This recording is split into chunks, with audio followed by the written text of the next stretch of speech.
మనిషి ప్రాణం పోయే ముందు తన కళ్ళకు ఏం కనిపిస్తుందో తెలుసా? అది చూసి నోట మాట రాక, గొంతు పెగలక మనిషి పడే నరక యాతన వర్ణనాతీతం. లోకమంతా బంధువులు, స్నేహితులు అనుకుంటారు.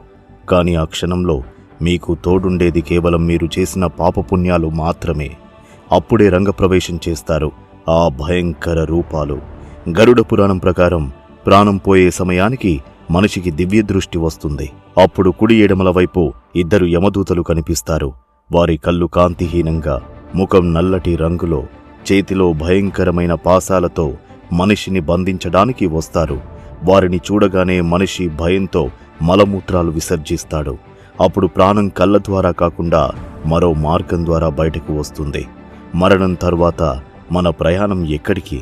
ఈ నిజాలు తెలుసుకోవడం భయం కలిగించినా ఇది ప్రతి మనిషి తెలుసుకోవాల్సిన సత్యం.